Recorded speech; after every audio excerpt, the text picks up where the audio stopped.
সুপ্রিয় দর্শক, নির্ভরযোগ্য সূত্রে জানা গেছে যে প্রধান উপদেষ্টা ডক্টর মোহাম্মদ ইউনূস রাষ্ট্রপতিকে দেশ ত্যাগে রাজি করানোর চেষ্টা করছেন, যাতে তিনি নিজেই রাষ্ট্রপতির দায়িত্ব নিয়ে তত্ত্বাবধায়ক সরকারের প্রধান হতে পারেন। জুলাই চার্টারে স্বাক্ষর করানোর জন্য রাষ্ট্রপতির উপর চাপ প্রয়োগ করা হয়েছিল, তবে তিনি তা প্রত্যাখ্যান করেছেন এবং তিন বাহিনীর প্রধানগণ রাষ্ট্রপতির অবস্থানের প্রতি সমর্থন জানান।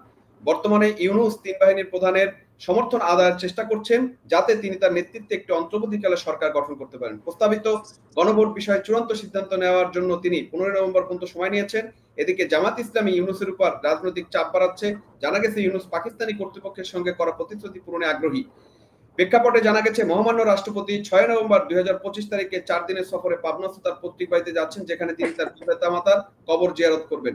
ধারণা করা হচ্ছে রাষ্ট্রপতির সম্ভাব্য দেশ ত্যাগের পরিপ্রেক্ষিতে ইউনূস ব্যবস্থা নিচ্ছেন এবং রাষ্ট্রপতি দেশ ছাড়ার আগে তার পিতামাতার কবর জিয়ারত করাতে যাচ্ছেন। আমাদের সাথে আছেন রাজনৈতিক বিশ্লেষক জনাব শেখ ফরিদ এবং আছেন সাংবাদিক সাইমা ফারহানা। আমি প্রথমে একটু শেখ ফরিদের কাছে যাচ্ছি যে এই যে একটা তথ্য আমরা পেলাম, একটা গোয়েন্দা তথ্য পেলাম এবং ভিতরে কি হচ্ছে সে সম্পর্কে জানলাম।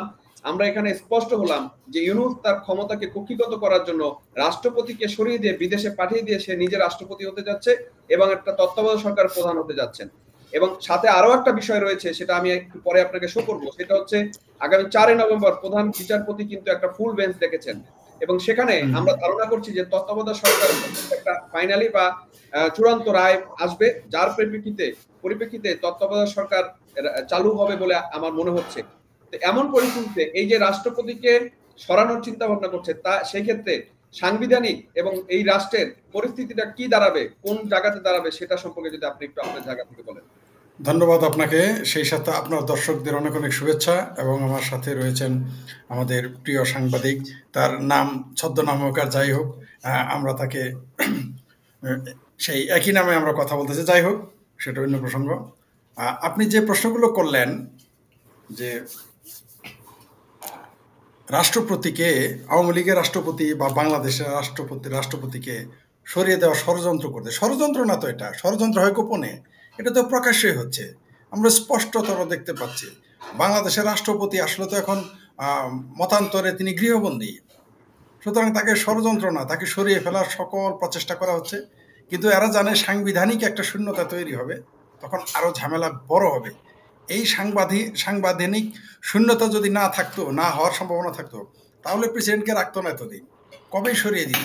আর আপনি যেটা বললেন যে ষড়যন্ত্রের যে নমুনা, যে কবর জিয়ারত করতে, যাকে ঘর থেকে আমরা তাকে কোনো অনুষ্ঠানেই দেখি না, জাতীয় দিবসের অনুষ্ঠানে দেখি না, রাষ্ট্রীয় অনুষ্ঠানে দেখি না, তাকে কবর জিয়ারত করতে পাঠানো হচ্ছে, তার মানে দালমে কুস্ত কালা হায়।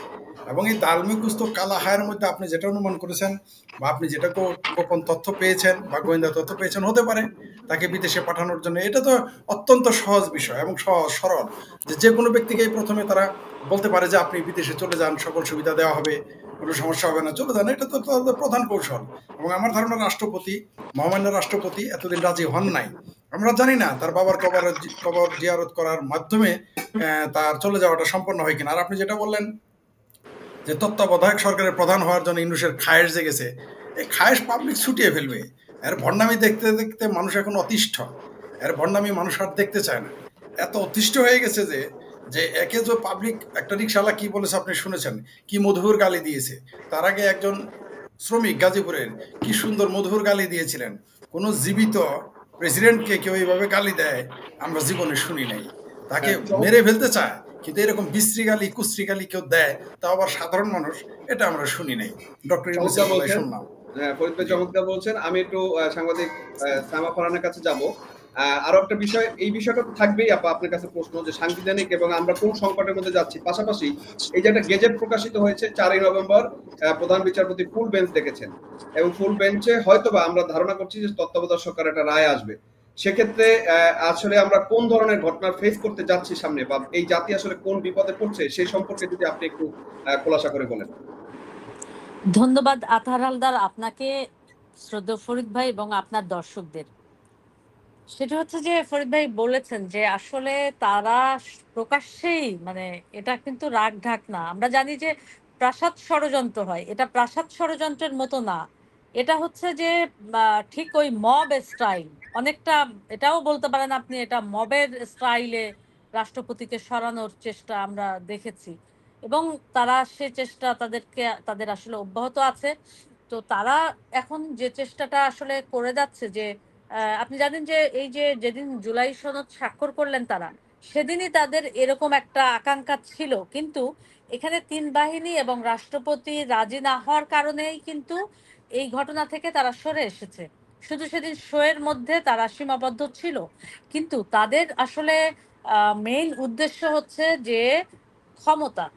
আপনি জানেন যে ডক্টর ইউনূস, এটা অনেকেই এর আগে বলেছেন, প্রায় ১-১.৫ বছর থেকে আমরা শুনেছি, এবং তার আগে আমাদের মাননীয় প্রধানমন্ত্রী প্রায়ই বলতেন যে তার ব্যাপারে আমাদের কিন্তু বারবার উনি সতর্ক করেছেন। তখন কিন্তু আমরা কেউ ওইভাবে খেয়াল করিনি এবং কানেও নেইনি। কিন্তু এখন মানুষ বুঝতে পারছে যে গ্রামীণ ব্যাংকের একটা এমডির পদ ছাড়তে পারে না, সে রাষ্ট্রের প্রধানের দায়িত্ব ছাড়বে। এটা আসলে বিশ্বাস বাংলাদেশের মানুষ এখন আর করে না, তাদেরকে আসলে একেবারেই বিশ্বাস করে না। তো তার খায়েশ তো একের পর এক আছেই।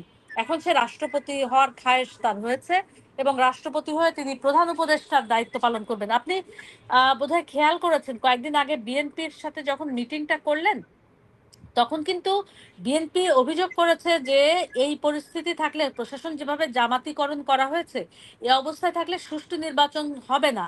তো তখন কিন্তু বিএনপিকে ডক্টর মোহাম্মদ ইউনূস আশ্বস্ত করেছেন যে নির্বাচনের সময় সবকিছু আমার হাতে থাকবে। তার মানে এখন আপনার বুঝতে আর বাকি থাকলো না যে কেন সেদিন তিনি এই কথা বলেছিলেন যে সবকিছু আমার হাতে থাকবে।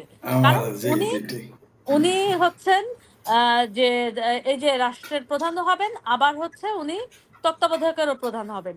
আসলে তারা নির্বাচন করবে না, তো তারা যেটা করবে, তারা ওই যে গণভোট একটা করে এই একটা ভাওতাবাজি করে আর কি তাদের ক্ষমতাকে দীর্ঘায়িত করবে। এটা হচ্ছে তাদের মেইন ইয়ে। আর আরেকটা হচ্ছে যে তারা বাংলাদেশের সংবিধানকে বাদ দিয়ে তারা তাদের ওই যে জুলাই সনদ নিয়ে তারা দেশ চালাবে এবং তাদের চেষ্টাটা সেইভাবেই তারা আগাচ্ছে।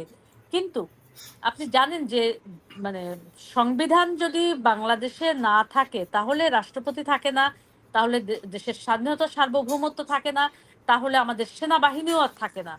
তো সেই জায়গাটায় আসলে আমাদের সেনাবাহিনী, আমরা যে কয়েকটা ইনিশিয়েটিভ ইতিমধ্যে দেখেছি যে সে জায়গাটায় তারা রাষ্ট্রকে রক্ষা করার জন্য এবং বাংলাদেশের মানুষেরকে রক্ষা করা এবং দেশের স্বাধীনতা সার্বভৌমত্বকে রক্ষা করার জন্য অবশ্যই সেনাবাহিনী তাদের ভূমিকা থাকবে এবং তারা শপথ নিয়েছে দেশের স্বাধীনতা সার্বভৌমত্ব অক্ষুণ্ণ রাখবে। যদিও এর আগে তাদের কিছু কর্মকাণ্ড বিতর্ক আছে, সেদিকে আমি না যাই, আমি বর্তমান নিয়েই থাকি। তো সেই জায়গাটায় বাংলাদেশের মানুষ অবশ্যই আশা করে এবং জনগণও, সেনাবাহিনী যদি বাংলাদেশের স্বাধীনতা সার্বভৌমত্ব রক্ষায় থাকে, সেই কাজে থাকে, বাংলাদেশের মানুষও সেনাবাহিনীর পাশে দাঁড়াবে, এটা অবশ্যই বোঝা যাচ্ছে। এবং আপনি যে কথাটা বলেছেন যে এখন দেখেন বিএনপির অবস্থা কিন্তু দুর্বল, রাজনৈতিকভাবে বিএনপির অবস্থা তারা দুর্বল করে ফেলেছে। এইখানে কিন্তু একটা যে কোনো অঘটন ঘটার একটা সম্ভাবনা কিন্তু আছে। জামাত কিন্তু যে কোনো সময় হুমকি দিচ্ছে, তাদের 50 লাখ জেহাদি তাদের রেডি আছে। তো তারা যে কোনো সময়, তারা কিন্তু যে কোনো ছল চাতুরি তারা শুরু করেছে, তারা কিন্তু যে কোনো সময় গৃহযুদ্ধের দিকে দেশে কিন্তু তারা নিয়ে যাবে, যাওয়ার পরিস্থিতি তারা তৈরি করেছে। যেহেতু তারা এইরকম একটা পরিস্থিতি তৈরি করেছে, সেইখানে কিন্তু বাংলাদেশের জনগণ হিসেবে আমরা কিন্তু আসলে আতঙ্কিত যে কিছু তো ঘটবে। আর আপনি যেটা বললেন যে 4 তারিখে ফুল বেঞ্চ যে সভা ডেকেছে প্রধান বিচারপতি, তো সেই জায়গায় আসলে হ্যাঁ, আমরা একটা ধারণা করতে পারি যে প্রধান বিচারপতি যেহেতু তত্ত্বাবধায়ক যদি ফিরে আসে, তাহলে তো সেই জায়গায় দায়িত্ব তাকেই নিতে হবে। তো সে কারণে হয়তো বা আমরা আশা করছি যে একটা ভালো দিকে যাবে। আমরা চাই না কোনো সংঘাতে দেশ জড়াক। এমনি দেশের অর্থনৈতিক যে পরিস্থিতি, এবং আপনি আজকে দেখেছেন যে সরকার একটা প্রজ্ঞাপন জারি করেছে যে সরকারি কর্মকর্তারা বিদেশে না যাওয়ার জন্য তারা একটা নিষেধাজ্ঞা জারি করেছে, ইতিমধ্যে কিন্তু জারি করেছে তারা। এটা কেন, তার কারণ কিছুটা আছে যে অর্থনৈতিক অবস্থার কথা বলা হয়েছে। তো সবকিছু মিলে, এবং আপনি জানেন যে গত 2 দিন বিএনপির 2 জন কেন্দ্রীয় নেতা, তাদের কিন্তু বিদেশে যেতে দেওয়া হয়নি, এয়ারপোর্ট থেকে তাদেরকে ফেরত দেওয়া হয়েছে। তো সেই বিষয়গুলো কিন্তু চিন্তা করলে আপনাকে বুঝতে হবে, কিছু ইঙ্গিত তো আমরা আসলে বুঝতে পারছি, কিন্তু সেই জায়গায় আমাদের ঠিক আছে, সেনাবাহিনী আমি একটু সম্পূরক আর একটা ছোট প্রশ্ন করে আমি পরবর্তীতে ফরিদের কাছে যাব। সেটা হচ্ছে যে এই পরিপ্রেক্ষিতে বাংলাদেশ সেনাবাহিনী বা বাংলাদেশের সশস্ত্র বাহিনীর যে অবস্থান, যদি তারা সেটা করতে চায়, সংবিধানকে বাতিল করে এই পরিস্থিতি করতে চায়, সেক্ষেত্রে এই বাহিনীগুলোর অবস্থান কি হবে? আইনি সাংবিধানিক ভাবে তাদের কি আর কোনো গ্রহণযোগ্যতা বা সাংবিধানিক ভাবে তাদের কোনো আর ভ্যালিডিটি থাকবে কিনা? না, ভ্যালিডিটি তো কোনোভাবেই থাকবে না। এবং দেখেন, যখনই বাংলাদেশের সংবিধান সাসপেন্ড হবে, তখনই কিন্তু বাংলাদেশ একেবারে একটা খোলা এলাকা হয়ে যাবে। এটা কিন্তু দখলের জন্য যে কেউ আক্রমণ করতে পারে, বহিঃশক মানে শক্তি যে কোনো সময় বাংলাদেশকে আক্রমণ করে দখলে নিতে পারে। কিন্তু যখন আপনার সংবিধান থাকবে না, সেনাবাহিনীও থাকবে না। তো আমার মনে হয় যে বাংলাদেশ সেনাবাহিনী, দেশপ্রেমিক সেনাবাহিনী, তারা অবশ্যই বাংলাদেশের স্বাধীনতা সার্বভৌমত্ব তারা বজায় রাখবে। তারা তাদের যে শপথ নিয়ে এই দেশমাতৃকার জন্য তারা নিয়োজিত আছে, এবং বাংলাদেশের মানুষও অবশ্যই তাদের পাশে দাঁড়াবে। এ ধরনের যে কোনো অপশক্তির যে কোনো কর্মকাণ্ড অবশ্যই তারা রুখে দিবে। নাগরিক হিসেবে আমরা আসলে বিশ্বাস করতে চাই। জি জি আপা, ধন্যবাদ। আমি ফরিদের কাছে সর্বশেষ আছে, ফরিদের সমস্ত ব্যাপারটা আপনিও শুনলেন।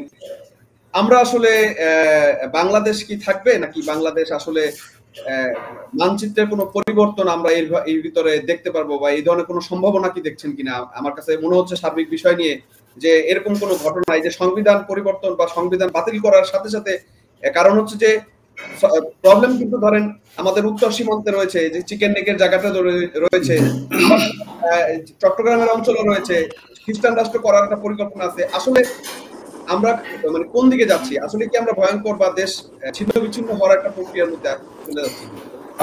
আপনি খুবই গুরুত্বপূর্ণ এবং সময় উপযোগী প্রশ্ন করেছেন। এই প্রশ্নটা এখন সারা বাংলাদেশে না, বাংলাদেশের অলিগলি সহ পৃথিবীর বিভিন্ন দেশে এগুলো নিয়ে আলোচনা হচ্ছে।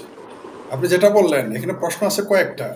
সেটা হলো যে একটি খ্রিস্টান রাষ্ট্র, অথবা তিনটি দেশ ভেঙে একটি রাষ্ট্র, অথবা বাংলাদেশ ভেঙে একটি রাষ্ট্র। বহুবিধ প্রশ্ন এখানে মানুষের মাথায় ঘুরপাক খাচ্ছে। পাশাপাশি আরেকটা জিনিস সবচেয়ে বিপজ্জনক যেটা, সেটা হলো গৃহযুদ্ধ হতে পারে।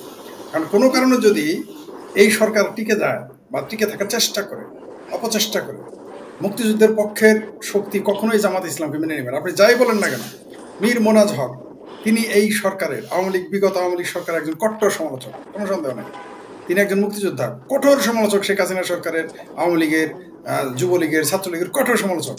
তিনি কয়েকদিন আগে বলেছেন যে যদি ইউনূস কোনো দেশের ছত্রছায়া জামাতে ইসলামকে, স্বাধীনতা বিরোধী পাশবিক শক্তিকে ক্ষমতায় বসানোর চেষ্টা করে, তাহলে বাংলাদেশের মুক্তিযোদ্ধারা বসে থাকবে না, প্রয়োজনে তারা যুদ্ধে নামবে।